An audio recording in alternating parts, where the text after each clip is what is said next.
Good morning, church. Thanks so much for joining us this morning.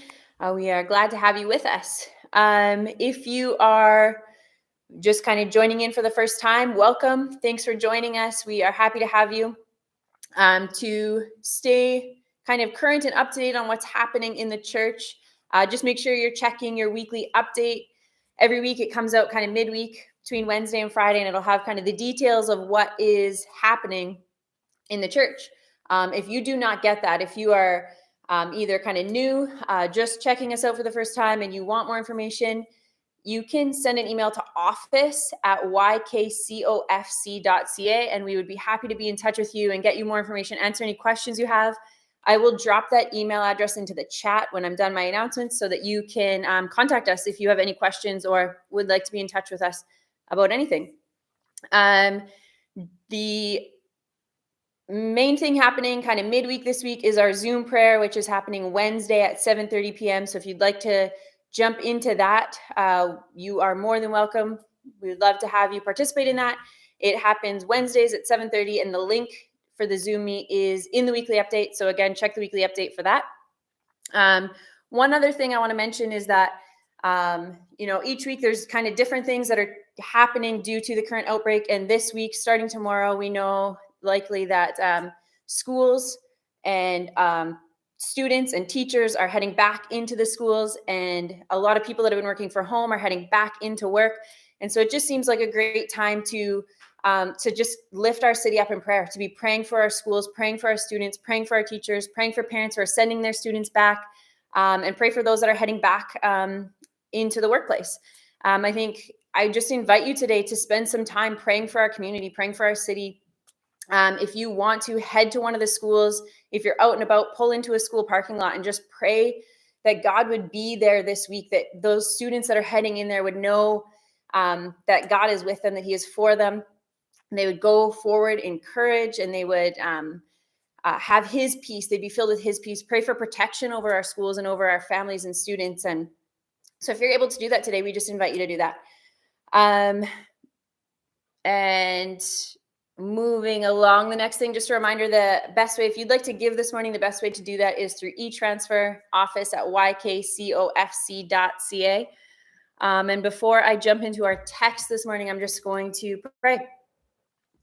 God, we are thankful. We are thankful that we can gather in this way, that we can come together to hear your word preached. God, I just pray this morning that you would calm our hearts and our minds wherever we are seated to be with you this morning. I pray that you would calm us, that you would give us ears to hear what you have to say through Pastor Zach this morning, that you would give us a openness to you, to your word, to your truth, to your promise, to the hope that you have for us. God, I pray that you would, through your spirit, just reveal things to us this morning about you, that we would come to a deeper understanding of who you are, of what you have for us, of your great love for us. And that as we're open, as we hear, as we absorb that truth, God, we would be, we would live differently. We would be changed and transformed by the truth of who you are. So God, I pray now that you would be with Pastor Zach as he brings the message this morning, that you would speak through him, that your spirit would be upon him as he preaches your word to your people this morning. God, I pray you would use him. I pray that this word would go out, your church would be built up for your purpose and your glory in this place. In Jesus' name, amen. All right. Before I turn it over, Pastor Zach, I'm going to read the teaching text this morning. We're back in Psalm 90 again this week. That's where we were last Sunday. So I will read all of Psalm 90, starting in verse 1. Lord, you have been our dwelling place throughout all generations. Before the mountains were born, or you brought forth the whole world, from everlasting to everlasting, you are God. You turn people back to dust, saying, return to dust, you mortals. 1,000 years in your sight are like a day that has just gone by, or like a watch in the night. Yet you sweep people away in the sleep of death. They are like new grass of the morning. In the morning it springs up new, but by evening it is dry and withered. We are consumed by your anger and terrified by your indignation. You have set our iniquities before you, our secret sins in the light of your presence. All our days pass away under your wrath. We finish our years with a moan. Our days may come to 70 years, or 80 if our strength endures. Yet the best of them are but trouble and sorrow, for they quickly pass and we fly away. If only we knew the power of your anger. Your wrath is as great as the fear that is your due. Teach us to number our days, that we may gain a heart of wisdom. Relent, Lord. How long will it be? Have compassion on your servants. Satisfy us in the morning with your unfailing love, that we may sing for joy and be glad all our days.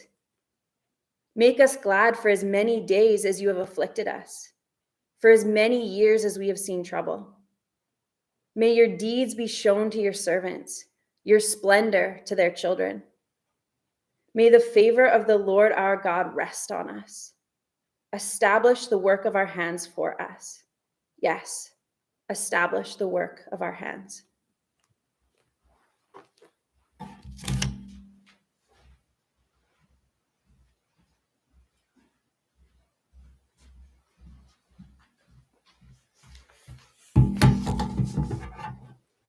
Well, good morning, church. Good to be with you. I trust you are doing well wherever you are this morning. It feels like it's been a while since we've been together. I'm certainly feeling that a little bit this morning. Been praying for you as I've been preparing my heart to share the message this morning, and just in really no other way I can explain it than this. That really just asking for God to do a unique work this morning. That His presence would just really invade the space that you're in. That the God who longs to encounter us, as even our hearts long to encounter Him, would just meet us where we are. That though we're separate and disconnected physically, that there would just be a sweet, fellowship through His Spirit as we come around His Word to be nourished this morning. We're carrying on in Psalm 90 today. Thanks to Pastor Brianne for reading that text again for us this morning. We're going to conclude our journey, we might say, through this psalm today. Last week, we read the whole psalm, but really focused on verses 1 through 11. And today, though we've read the whole psalm, and I will reference the whole psalm, we are going to focus primarily on verses 12 through 17. So what's Psalm 90? Just a quick refresher in case you weren't with us last week or you're just jumping on now. Psalm 90 is a full psalm. It includes a declaration of God as the eternal dwelling place, the habitat, as we talked about last week, of His people. It includes a somber reflection on the shortness of human life, on failure and frailty of the human being. And it includes a prayer for the eternal God not to overlook the temporary human, which is really in many ways the heart of this psalm, for us to be swallowed up in God's eternity.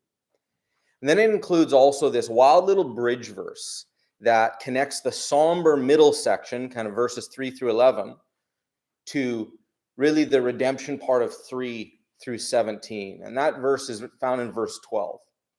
We're going to talk a lot about that in just a moment. Last week, we talked about redemption. We talked about redemption in the dust, and that even though it's hard, there's hope at the end because of Jesus and the redemption that comes through even the challenges of life, even things like the dust.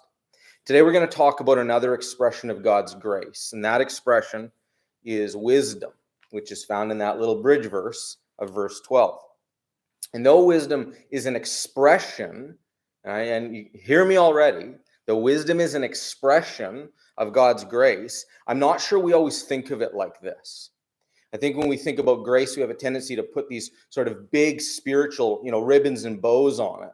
These almost mystical, transcendent expressions of God's love for us. These are His works of grace, but wisdom's more practical. So it just kind of falls into the practical plane out of the almost miraculous or mystical transcendent of some of His other expressions like redemption, forgiveness, atonement, things like this. But wisdom, sadly, then becomes too often defined as like a personality trait, almost synonymous with like pragmatism or organization. While wisdom can be expressed in those types of characteristics, wisdom isn't those characteristics. Wisdom is a gift of grace. given to those who ask.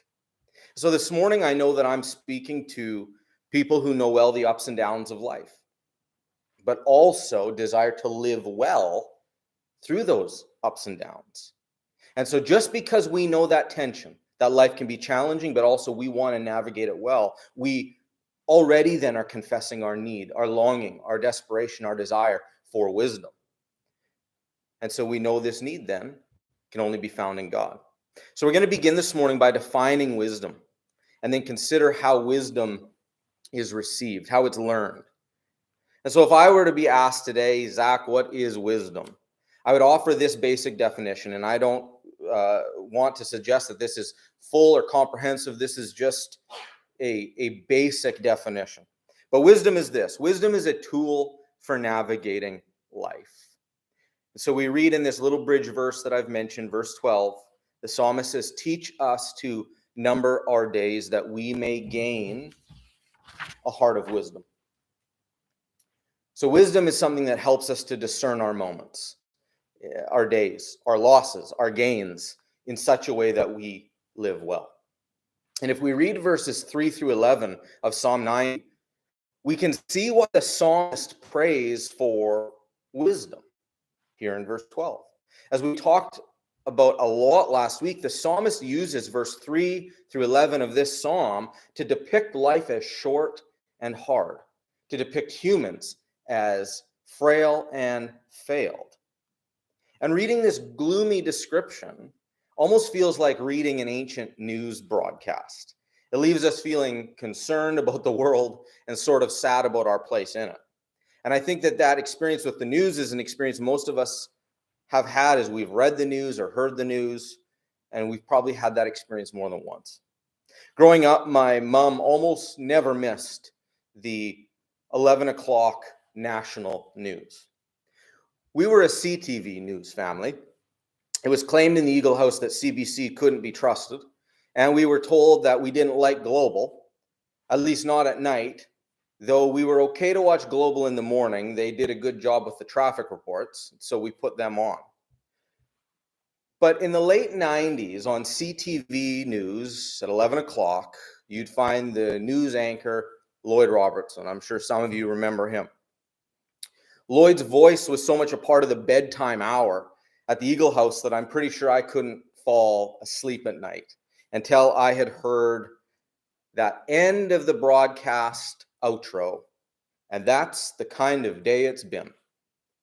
Though Lloyd seemed like a nice enough guy and seemed to deliver the news pretty well, I always felt sad when the broadcast ended.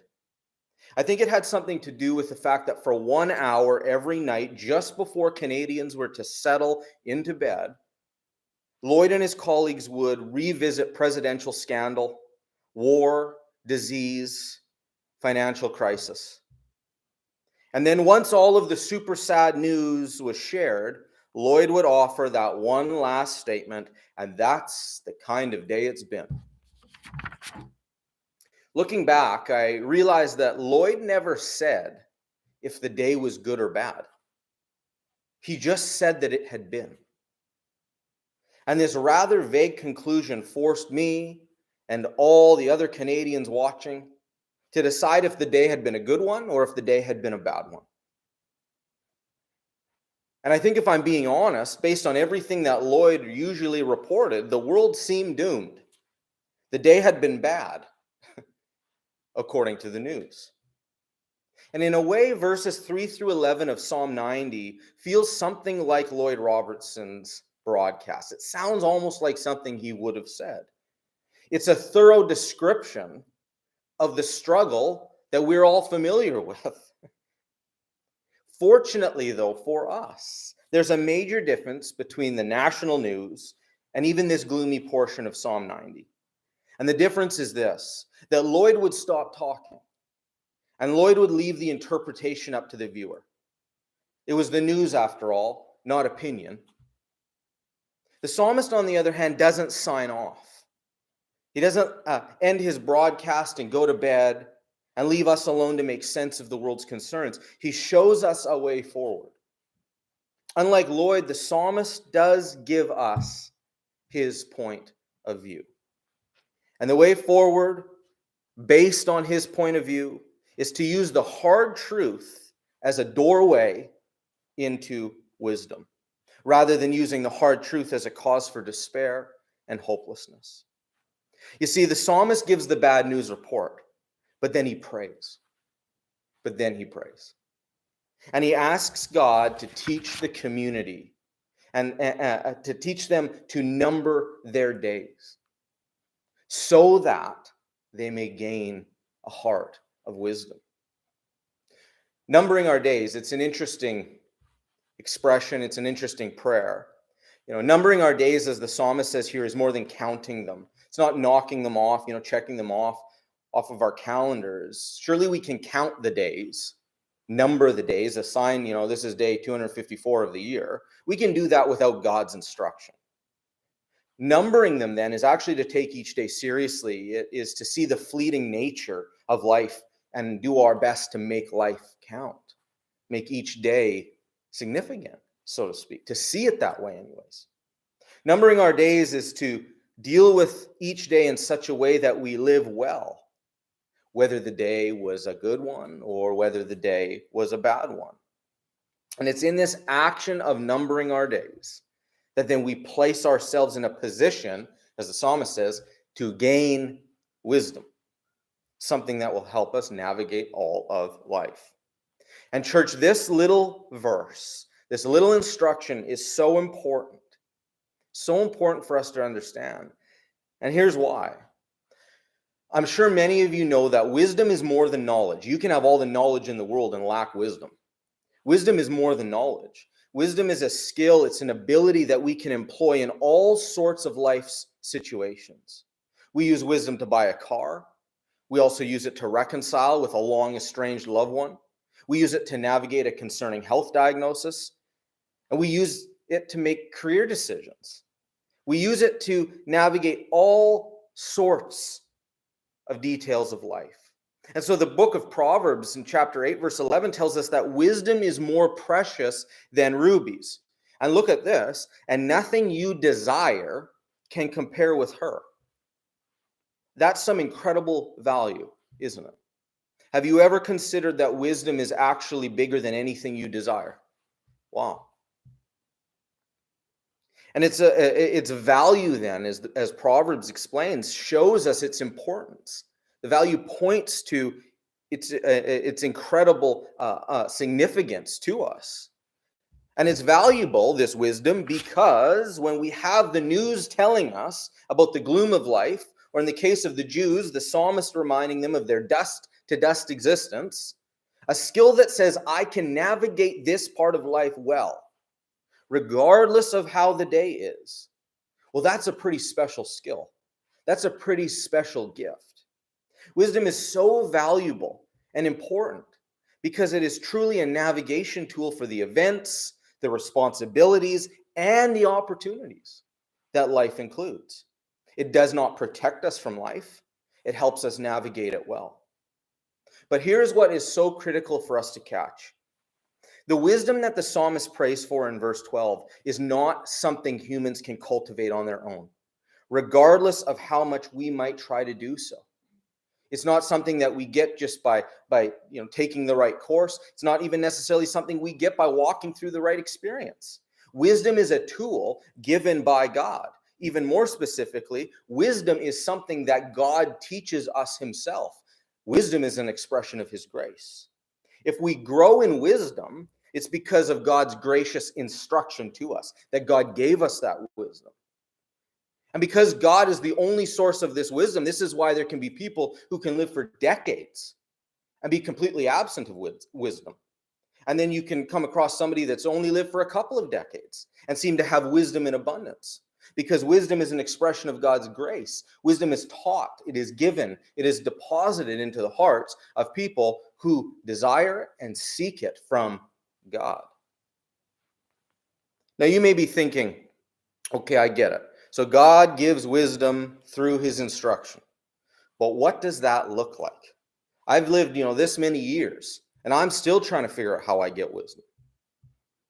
So at the risk of sounding, over-prepared, I think I've got an answer for this question this morning. Wisdom is received, wisdom is taught by encountering God, actually encountering the personal God. It's taught by learning and experiencing God's character. It's God's gracious character that is the classroom where wisdom is taught and wisdom is learned. And this is why the psalmist then moves from the request for wisdom in verse 12 into a prayer for an encounter with God. His prayer isn't just give me an answer. I don't know what to do, God, give me an answer, give me wisdom. His prayer is I need a heart of wisdom, so give me more of you. That's the prayer. That's the prayer for wisdom. So as we come to our next point then, and we transition from knowing what wisdom is and where it's found, move into then this exploration of God's character, let me just refresh your memory on how this psalm is structured. Because I don't think that this psalm, no psalm is random. This one certainly isn't. That there's even wisdom, there's even something to know, to see, to observe, to understand just in the structure of this whole psalm. So this is the structure of this psalm. God is our dwelling place forever. Life is really hard. Ask to learn wisdom so that we can navigate what's hard well. Learn wisdom in an encounter with God's character. So let's dive into the classroom then that is this character. Beginning in verse 13. Relent, Lord, how long will it be? Have compassion on your servants. Satisfy us in the morning with your unfailing love, that we may sing for joy and be glad all our days. Make us glad for as many days as you have afflicted us, for as many years as we have seen trouble. May your deeds be shown to your servants, your splendor to their children. May the favor of the Lord our God rest on us. Establish the work of our hands for us. Yes, establish the work of our hands. So let's begin in verse 13. Wisdom is learned in God's compassion. Relent, Lord, how long will it be? Have compassion on your servants. So I'm not sure if you're like me, but the number of times that I have asked God to make something stop, or I've asked him to relent, or I've asked him to change his mind is beyond my ability to count. And maybe you relate to this. And if you do, then I hope you're going to appreciate my next question. Have you ever stopped to consider the audacity of this? The audacity of asking God, the author of life itself, to consider our point of view. What business do we have making such a request? And yet we do this. And we aren't the first ones to do this. The psalmist does this. Relent, Lord, he says, turn away. Change your mind. And incredibly, God is okay with this. He's okay that the psalmist does it, and he's okay that you do it too. Like me, and so maybe like you have done, the psalmist implores God to change his mind regarding the gloom that seems to be promised and certain found in verses 3 through 11. And then instead to have compassion on his servants. Now, relent and compassion are not unrelated. God's compassion is his turning away. God's compassion is his turning away from wrath. It is his turning away from anger. It is his choosing to not give us what we deserve. Learning that God relents because he's compassionate then is a lesson in wisdom. Remember, wisdom is about navigating life, even when it's hard, even when we fail. Even we believe he relents and that he extends compassion, then we will make decisions, we will experience feelings, we will speak certain truths to others and hear other truths from others in accordance with that belief that God is a God of compassion and does not give us what we deserve, that he turns. And so if you're wondering today, where do I begin to learn God's wisdom? It actually starts with the gospel. For those of us that are living in this generation on the other side of Jesus' death and resurrection. You see, the gospel is the greatest example of God hearing, relenting, and extending compassion to undeserving people. And so if you have believed or if you have experienced the gospel, then you have already learned wisdom, because you've learned that each day of your life is covered by a God who does not give you what you deserve, but extends his relenting compassion towards you. God's compassion covers human failure. It covers human frailty every single time. And to know this, to learn this, to experience this, and to walk in the confidence of this, then gives us a navigation system, a tool to walk through all of the ups and downs of life. Because if I know nothing else, I know that God does not give me what my human frailty and failure deserve, but he relents and he extends compassion to me. And not just once, but every day I'm under his compassion. Next, wisdom is learned in God's love. Verse 14 and 15, satisfy us in the morning with your unfailing love, that we may sing for joy and be glad all our days. Make us glad for as many days as you have afflicted us, for as many years as we have seen trouble. So as most of you know, I'm a devoted and long-suffering Calgary Flames fan. I rarely miss a broadcast.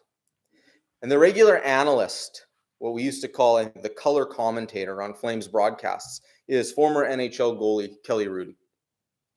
Well, Kelly Rudy has a daughter who's wrestled with fairly significant mental health issues most of her adult life, and I'm sure her teen years as well.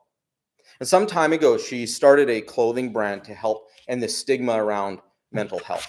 And in addition, her company donates a portion of the proceeds to different mental health charities in Canada. The brand is called More Good Days Clothing. More Good Days. And I like the name.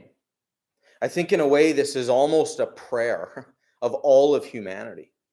We need more good days. And so we journey through our life in pursuit of an existence where more good days are experienced.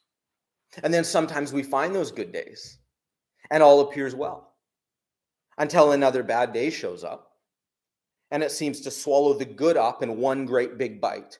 And all of the work to find the more good day was just so easily lost and erased. And then the cycle repeats. And I think that it's this tension, the pursuit of more good days, but also the realization that sometimes they slip away just as quickly as they came, makes then this prayer of verse 14 and 15 so compelling. Satisfy us in the morning with your unfailing love, that we may sing for joy and be glad all our days. Make us glad for as many days as you have afflicted us, for as many years as we have seen trouble. You see, the prayer here isn't for more good days. It's for a prevailing joy and a gladness in all our days. In fact, for as many years, good or bad. The language of verse 14 is likely rooted in the morning worship of the temple. It was the temple at the start of the new day where God's people encountered the presence of God. And the prayer of the psalmist then really is a prayer for an encounter with God's love, as is experienced in that worship moment where his presence becomes tangible, manifest, we might say. An encounter with God's love that causes all of the days, even the hard ones, to be navigated amazingly, miraculously, in a way the human mind can't always understand, in joy. And to encounter God's love in a way that we traverse all our days with a prevailing spirit of gladness. It's an encounter that gives us an enduring joy, not rooted in circumstance, but in the satisfaction of God's unfailing love. And then in verse 15, he goes even further and he prays that God would make the community glad for as many days as it has been afflicted. A great prayer. But you know what? It's a prayer that the New Testament actually builds on. The New Testament offers us a better vision even than this. And here's why. Remember, because of Jesus, we don't get gladness in proportion to suffering. Our gladness is eternal. Our affliction is temporary. Our gladness always exceeds our affliction. This isn't an equal opportunity endeavor here. Affliction's swallowed up in God's eternity, and gladness always prevails. And I hope that you see that the psalmist believes that within God's unfailing love exists a joy and gladness so deep and so real, so satisfying, that it creates a tool to navigate life. The psalmist expresses that an encounter with God's love it's a lesson in wisdom. You want to be wise? You want a tool to navigate your life well? Then you have to know God's unfailing, satisfying love. Now, I must admit, living in 2022, I read these powerful, prayerful pleas, and I almost can't believe it. And I suspect some of you reading these verses today, knowing what you're facing, knowing what you've been through, knowing how you feel today, you're going, what? This seems too good to be true. God's love doesn't feel like something that can actually satisfy me every single day. Joy and gladness don't seem to be present in all of my days. It sometimes feels more like I wake up and I feel all sorts of things.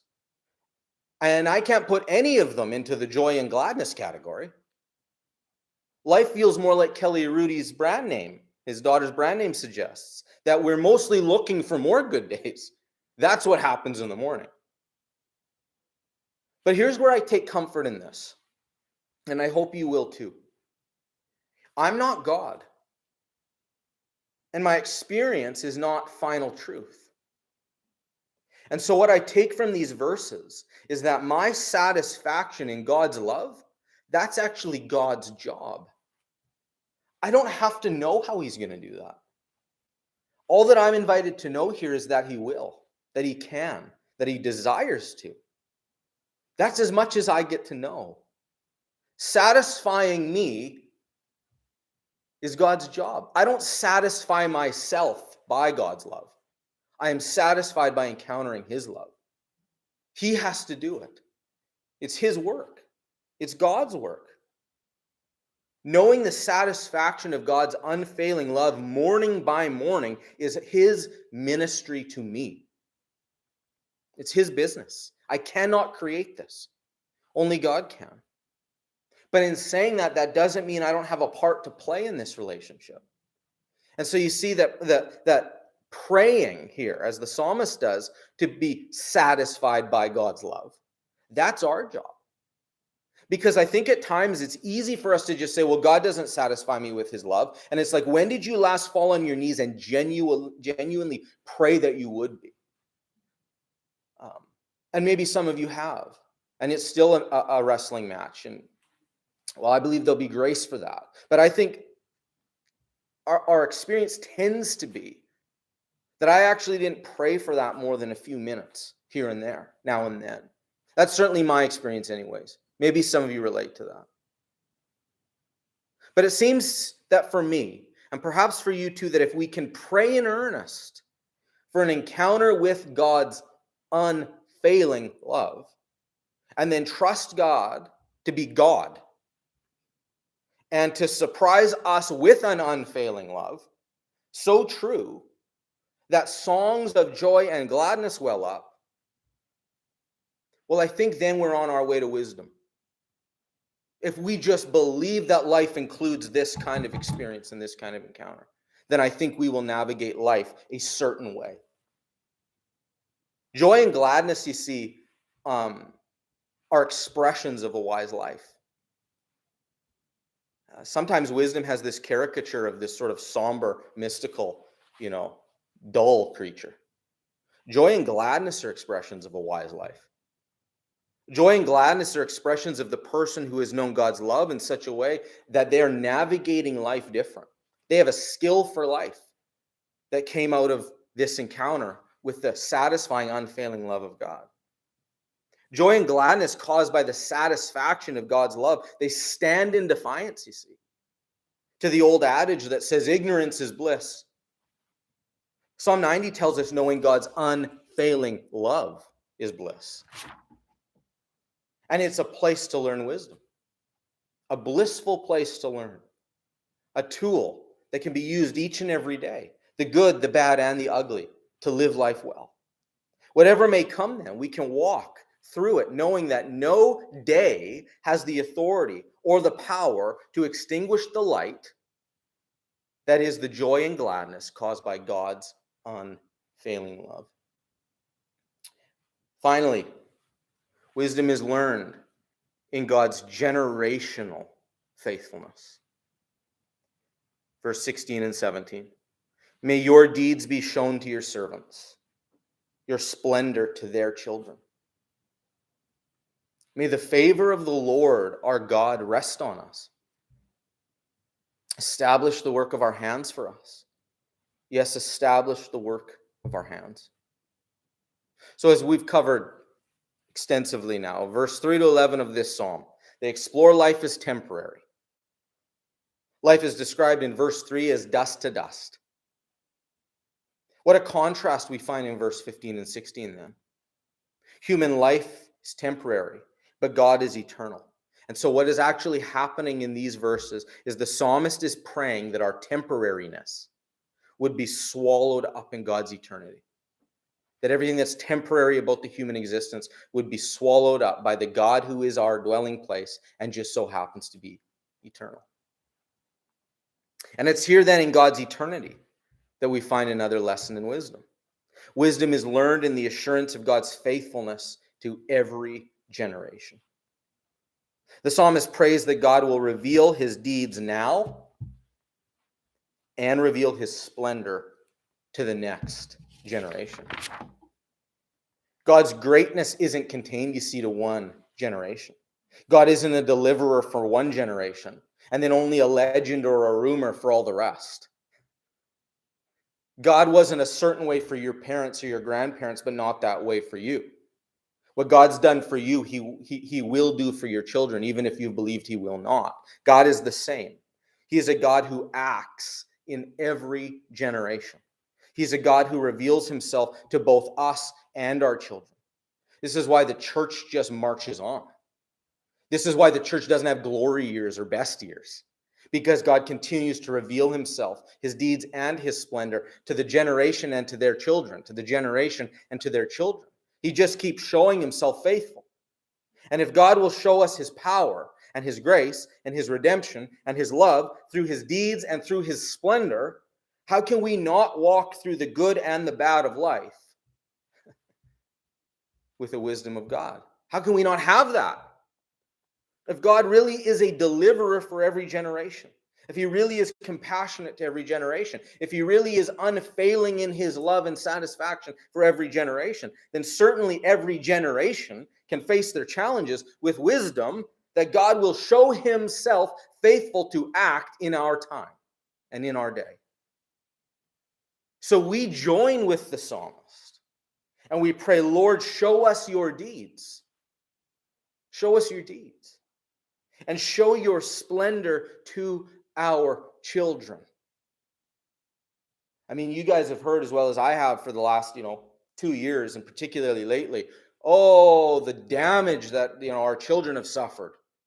And that may be true to some extent. I don't want to minimize that. They haven't been in school and their education has been affected and, their mental health is bad and they're not developing the way they should. You know what you pray to that? Oh, God, show your splendor to my children. That's the prayer. That's the response. That's wisdom, you see. Show us, O God, that we may gain a heart of wisdom. Show us and show our children that we may gain a heart of wisdom. Show us, O God, that we may navigate every single day with skill. You see, church, the opposite of wisdom is to believe that God isn't interested to show us his deeds. That is unwise. The opposite of wisdom is to live with our eyes closed to God's generational faithfulness. The opposite of wisdom is to live as if God will not show us his splendor and not show our children that his splendor somehow disappeared. And far too many of us settle for this kind of existence. We quit watching for God's deeds. Far too many of us quit paying attention to the splendor that God could show even this day our children. Far too many of us drop out of the class that is watching for God's deeds and his splendor so that we may gain a heart of wisdom. We say, yeah, I don't need to take that. That's not going to do anything for me. And so if this is you, if you have lived with your eyes closed, if you believe God doesn't want to show you or your children his deeds and his splendor, and therefore you quit watching, then look again, watch again. May Jesus touch your eyes. May the scales fall like they did to Paul. That you would be able to watch again, to pay attention again, to see again, to behold again, to stand amazed again at the God who reveals himself to you, shows his mighty deeds to you and to this generation and to our children, his incredible glory, his splendor, all his riches, all he is, all he holds, all he contains. Hear again that this day, next week, all month, all year, you have an opportunity to try this. You see, we can go into our days. We can start right now and we can navigate them believing God has shown us nothing and that he's not going to show us anything in the future. And then we can add to that the lie that God will not show himself to our children. And how do you think that will go? Or I can ask more specifically, how is that working? Are you flourishing with that kind of mindset, with that kind of attitude, with that kind of conviction, with that kind of defeat? I suspect that if you have gone through life with your eyes closed, believing God will show us nothing and show our children nothing, then your life at the moment feels a lot like the verses of 3 through 11. You feel dust to dust, you feel affliction, you feel God's anger, you feel like your whole life is just pressurized. And I've been there. So I'm speaking from experience in here. I am a fellow struggler, by the way. But there's another way. The psalmist says that we can also go into our weeks and our months and our days and our years and our decades, believing that God is a God who's faithful to show his deeds and his splendor to every single generation, including this one. And so we can ask him, oh God, show us. That's what the psalmist does here. Isn't this amazing? He's not just sitting on his hands waiting that God would show up like a sunset in the distance and we go, whoa, God's doing something. He prays for it. Show us, God, your deeds. Show your splendor to our children. He's asking for it. But we also have to pay attention. Ask and then watch.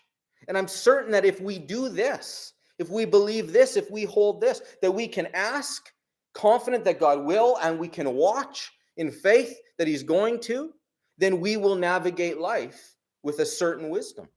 That the ups and downs of our days and our weeks and our months and our years have something to navigate with that is more than pop psychology. It's more than a momentary reaction to the high and low of life. There's more than that. And you know as well as I do which approach here is wise and which approach here is not. Which approach here helps us navigate life and which approach here does not. The point I'm really trying to make then is that wisdom is found in God's generational faithfulness to every generation, to show himself to us. What skill for life then is available to the one who pays attention to what God does for us and our children? And you know what? Like, if we just stop there, wow, that's some profound promise. But he keeps going. He keeps going, which I think doesn't just speak to our desperation, but it speaks to that God is inexhaustible. And so he just keeps going. In a way that I feel like I should almost wrap this sermon up now. I can't because he keeps going. There's more to ask for. There's more wisdom to attain. And so the psalmist continues to ask for another expression of this faithfulness generation to generation. In verse 17, he reminds us that not only will God's work endure, God's work, his deeds, his splendor, but the work of our hands will endure as well.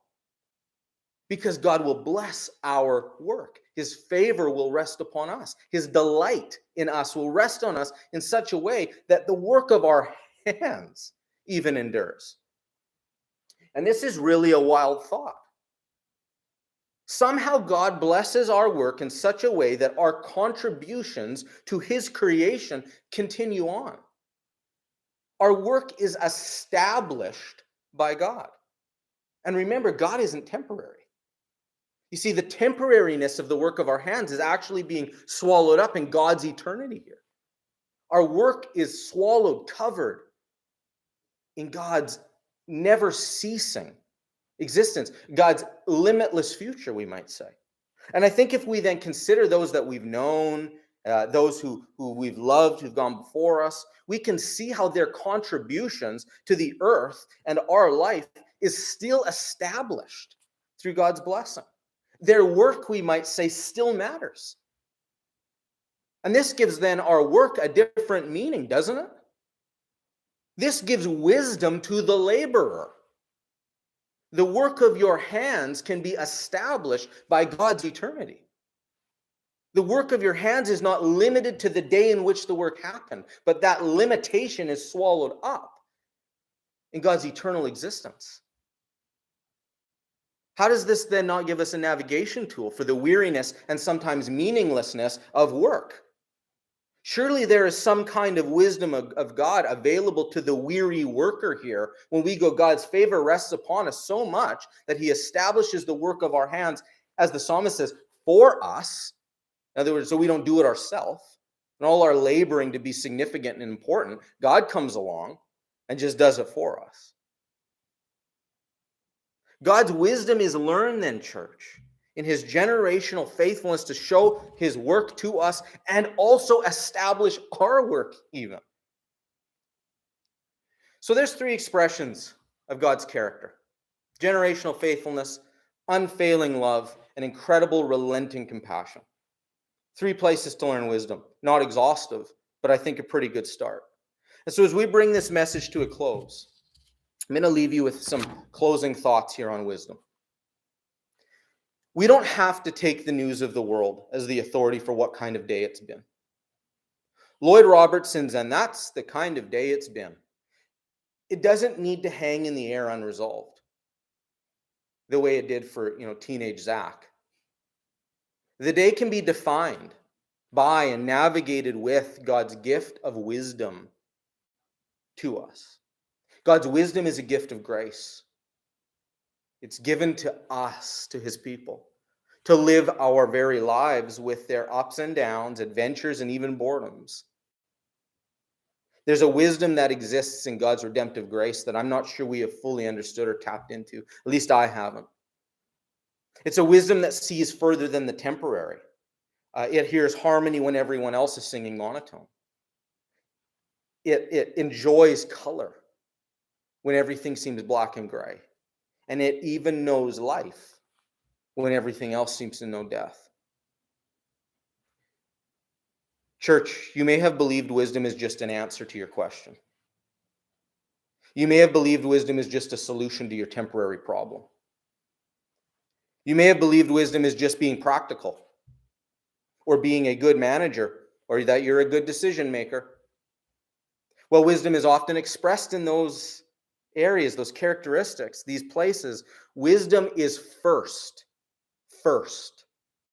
foundationally, learned in encounter with God, with his character. Answers may come from that character. Don't get me wrong. It's not that wisdom doesn't include discerning answers and a good way to live that makes us good managers and pragmatic and things like this. But wisdom starts in God's character. We often start wisdom in good business practice. Wisdom starts in God's character. That's where it begins. That's why you could have a kindergarten education. And if you have encountered God's character in the way this psalm describes, you will have wisdom that Warren Buffett knows nothing about, that Elon Musk knows nothing about. Nothing about it. Wisdom, you see, also then is not just a delivery, a UPS delivery to our doorstep when we don't know what to do. Oh, God, give me wisdom, and then the answer comes. Wisdom is actually knowing deeply the character of God that knows us to go well, even if we don't have the specific answer. And sometimes we do, but not always. And yet there's still a wisdom that helps us walk into the unknown, even secure. The wise person is the person who's encountered God's character in such a way that they live different and above the circumstance. Above the circumstance. And so today, if you are uncertain about something specific, or perhaps uncertain how you're going to navigate this year, if you are a person who's praying right now for wisdom, don't forget to pray for encounter with God. For it's here in the eternal habitat that is God, our dwelling place for all generations, that we actually first learn wisdom. May all of us then go forward with a better vision of wisdom than our simple minds often imagine. Wisdom will help you navigate life. Wisdom will give you answers. Wisdom will help you make good choices. But wisdom is learnt in God's character. For as Job says, wisdom belongs to God. So as we come to this table, amazing thing about the cross is that it's the wisdom of God that is the foolishness to us, which is why we need an encounter with God for this to even make sense. Because human wisdom would say that's not very wise. That the Savior, that the Redeemer, that the Messiah would die for us on a cross. That's not wisdom. It's not good decision making. I don't see how that makes sense. And this is what the people said. This is what the people thought. Surely not, Lord. And that there Jesus is, all broken and poured out and humiliated and destroyed by the wickedness of humans. And that is the wisdom of God, which is not the wisdom of mankind, is it? And so at this table, as we remember Jesus, we are remembering the wisdom of God that is beyond circumstance. It sees further than the moment. It's more than just a temporary answer. It's an eternal solution. It's even if it's hard, there's life that comes from it. You know, all these lessons are here in the wisdom of God and Jesus Christ given for us. What was foolish to us is the wisdom of God.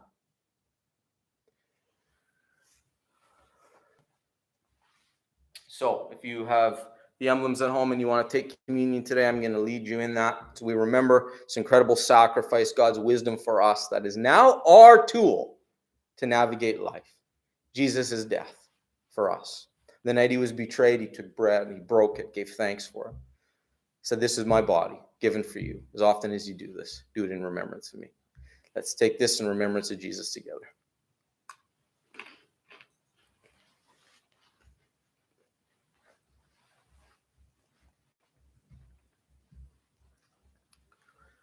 And in the same way, after supper, he took the cup.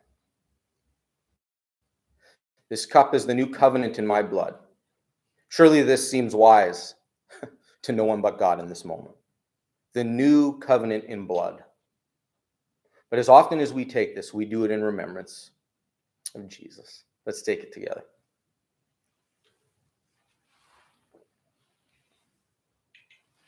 Let's pray. God, we thank you for your compassion. We thank you for your unfailing love. We thank you for your generational faithfulness. And we thank you that we see it so perfectly in your Son, Jesus. We see the fullness of it in the cross. Jesus, forgive us for the times where we have made wisdom something it's not, where we have pursued a version of wisdom that is ultimately not yours.